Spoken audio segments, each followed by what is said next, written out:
Welcome to the Morgan J. Burke Aquatic Center for another edition of Behind the Blocks.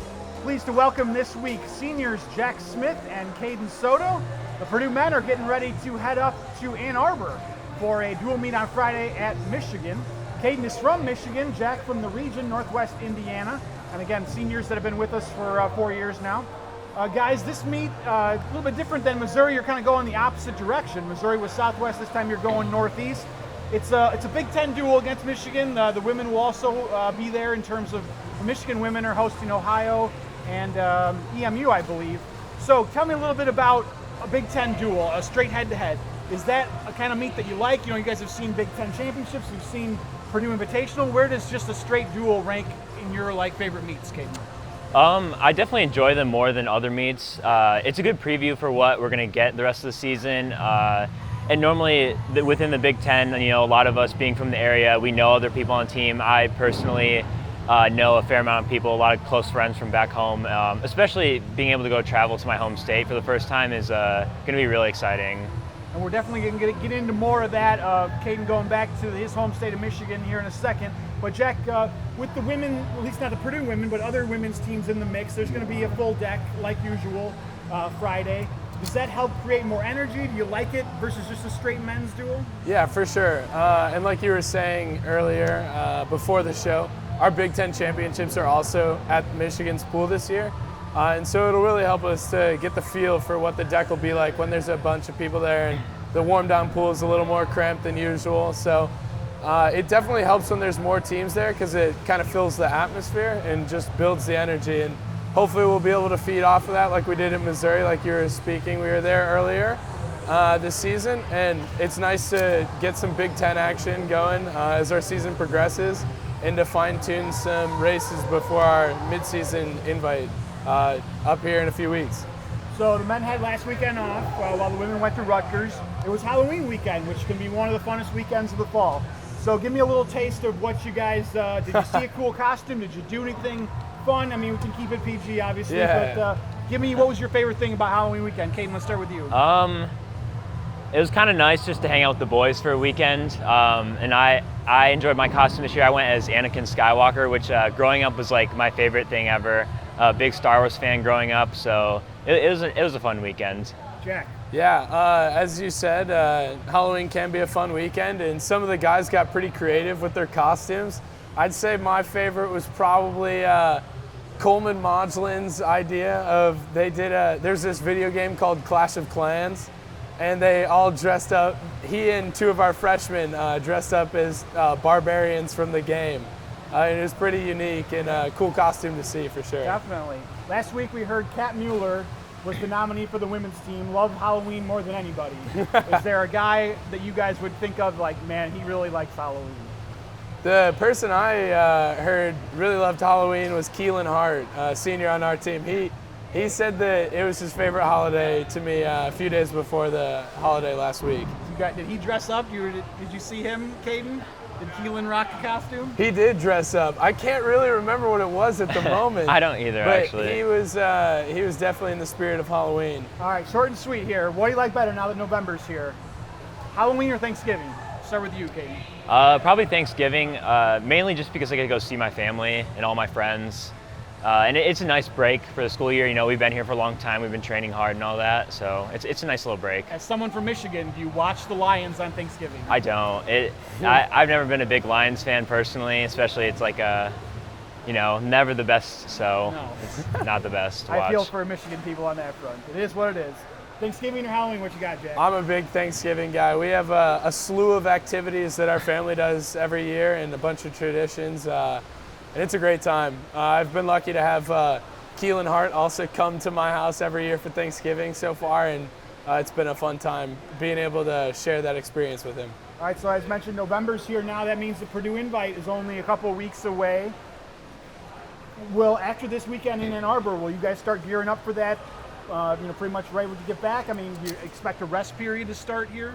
Yeah, so the last 2 weeks we've kind of been backing off a tiny bit. Like we've been changing things up, a new cycle. Just been doing a lot more preparation to swim fast.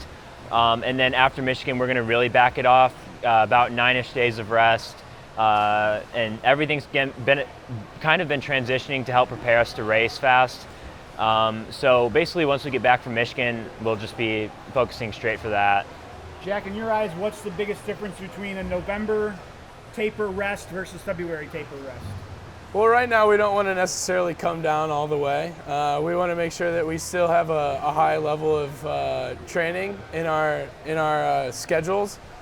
So we don't necessarily come down all the way, but we definitely want to be able to feel that quickness and that energy that we have come February. So this is where we kind of get a little taste of that here, and we have the opportunity to see what a taper can do for us, because when we get a little rest and put those suits on, it's going to be special. So as you mentioned, Khadin is from Michigan, but his hometown is near Holland and Grand Rapids, which is still kind of a hike from Ann Arbor. So maybe not a ton of experiences at Canham Natatorium, but somewhere you had been in the club circuit and stuff like that. A lot of success growing up, obviously, and especially in the high school years, won a state title with relays and then as a team as well. Michigan is known for great swimming across the state in general. What are some of your fondest memories of growing up there as a swimmer? I think just the club scene was always really fun. A lot of good friends I made from all over the place that I still keep in touch with. And also high school swimming memories, always great. And a lot of tough rivalries from across the state too, but also created good friendships. So it's a great state to swim high school in. Currently, you're the only member of the men's team from Michigan. We've had a couple in years past. Ryan Lawrence comes to mind, and maybe a couple other I'm not thinking of right now. But the women have 7 or 8, I think, from Michigan.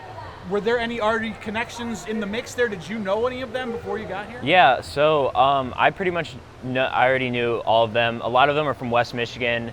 2 of the freshmen, Ashley Lund and Abby Marchikaitis, are from my club team. And so I tried my best to help get them involved with recruiting, because I thought they'd be a really good fit, in which they are. And I also knew Macy Folsick from back home, being also from West Michigan. And a few other already graduated members of the team from the past were also from the area. Jack, you're the youngest of 4, we mentioned from the region, Northwest Indiana. I see you got 2 brothers and a sister. Swimming a big part of this family growing up? Well, I have 2 sisters and a brother, but no, it's okay. I get confused sometimes too. Yeah, so as the youngest of 4, I like Khadin. I grew up on Lake Michigan, and so my mom wanted to make sure I was water safe as a young kid. And against all my best wishes, she got me in the pool at a very early age.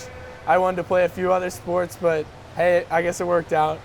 And so, I just growing up on Lake Michigan, just being in the water from a really young age, I just always think about the times I spent on the beach and in the sun in the summer and going to outdoor pools. And swimming was a big part of my childhood, and I met a lot of friends through it, and I still keep in contact with all of them, or a lot of them, I should say. And swimming's played a huge part in my life. You and classmate Skylar Yonkin, impressive. 3 years to earn your bachelor's degrees here at Purdue.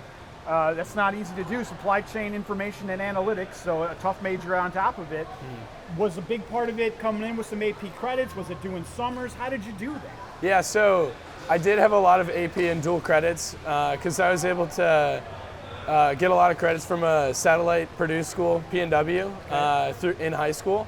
But also just like the work ethic that my parents and my mom and dad installed in me, and then my older siblings as well. I knew I wanted to maximize my time here at Purdue, both in the pool and outside of the pool. And so I knew that I had that opportunity to graduate early and pursue the path that I'm on. And I figured that it would be very beneficial in the long run, and I'm glad I did it. Master's in finance now. How did that kind of come to be? Did it match up with what you were doing in supply chain info? Yeah, so originally I wanted to further pursue supply chain as a graduate degree, but I was lucky enough to have an internship at Wabash National here in Lafayette from my 2nd to 3rd year here in college. And so through a lot of my time there, I kind of realized that I should expand my horizons and broaden my knowledge, and not necessarily just define myself into maybe one area of study. And so I decided to expand and then go into finance, because I feel like that'll be very beneficial and help me in the long run in any career I find myself in. Good plan and well thought out. How you explain that too. It's good to diversify ourselves in many ways you can. All right, chance to give a shout out for a teammate, somebody from your stroke group maybe, somebody from your class, a freshman who's maybe been flying under the radar a little bit that deserves some love here on Behind the Blocks. First, I'd like to shout out my boy Coleman Modulin. Not really noticed, but he's put on a lot of muscle in the off season. He's been doing extremely well in dual meets, but I think he's still gonna shock everyone at midseason. And I'd also like to shout out Raymond Whitaker. He's a freshman. It's a tough group to compete in, but I think he's got a lot of potential to make some serious impact soon. Okay, good job there, Khadin. So a familiar face, and then we're still getting one we're getting used to in Coleman and Raymond, the shutouts there. Who do you got, Jack? Who deserves some love? I first want to shout out Michael Youngel. He struggled a little bit in the 2-back in the past year and a half, but so far this season he's been dropping the hammer in all of his events that he's been swimming. And he's not an unknown face here around the program. Everybody knows Mike, but it's good to see him getting back on that horse, and he's going to be a force to be reckoned with here later on this season. And then one of the younger guys I'd like to shout out would probably be Dylan Barreau. He's been killing it in practice and at the meets and really been doing a really good job. And he's going to start showing it here really soon because he's already near his best times in the middle of season, and I can't wait to see what that guy does at our mid-season meet. Good to hear. So well done, guys. Appreciate you giving some teammates some love there. We'll close things out with personal preferences. So this week we're going to have you pick a number between 1 and 23. Can't repeat an answer said in front of you. And there are no wrong answers because we just want to learn more about you. So Khadin, since we're going to your home state, we'll have you go first between 1 and 23. 18. 18. Favorite big city?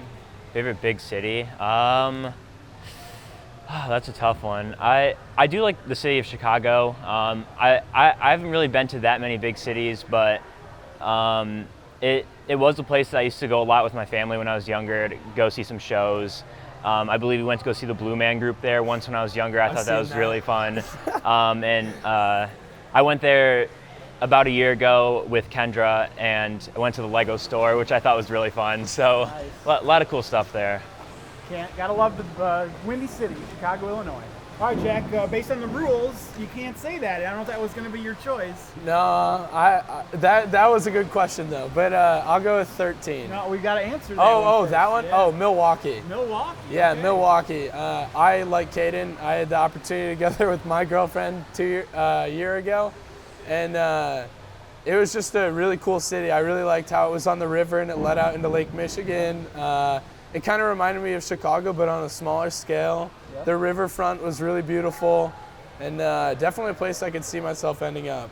I was old enough to remember when Wayne's World came out, and Milwaukee got a nice shout out in that movie from Alice Cooper, and that was such a cool part, little small tiny part of that movie that always sticks in my head when everybody, because Milwaukee deserves more love than it gets, really. All right, so here we go. Now your turn to pick, Jack. Don't pick, or between 1 and 23, don't pick 18. I'll go with 13 since that 13, was the... Yep, you did go that one. Favorite dessert? Oh, I'd probably have to go with some Reese's peanut butter ice cream. Sounds good right about now. Favorite dessert? Well, I would say ice cream, but if I can't say that, I definitely would have to say cookies. My mom really likes to make cookies, and she'll even mail me some cookies in the mail sometimes, which I absolutely love and my roommates love. Nice. So. Specific kind of cookie? Real quick? She makes these like peanut butter oatmeal cookies with M&Ms in them. I really like them. Yeah. But any cookie is fine with me. I hear you on that one. All right, Khadin, last one here. Between 1 and 23, don't pick 13, don't pick 18. 7. 7. Person you'd like to have dinner with, dead or alive? I would really like to have dinner with Adam Peaty. He's the best breaststroker in the world. Obviously, as a breaststroker, he's someone I really love to follow and look up to, and super interested to hear just more about him. You know, one of my role models in swimming. Nice choice. Went the swimming route there. Person you'd like to have dinner with, dead or alive? I'd probably have to say Warren Buffett. Mostly because I've started to really research his investing strategies, and I'd really like to pick his brain a little bit more, and I feel like I'd have a really good opportunity if I can have a talk with him over a meal. Another good answer. So well done by Jack and Khadin today. Good to have seniors on the show because they had a lot to say. So Behind the Blocks is going to wrap it up for this week. Wish the men good luck as they head up to Ann Arbor for Friday's duel at Michigan.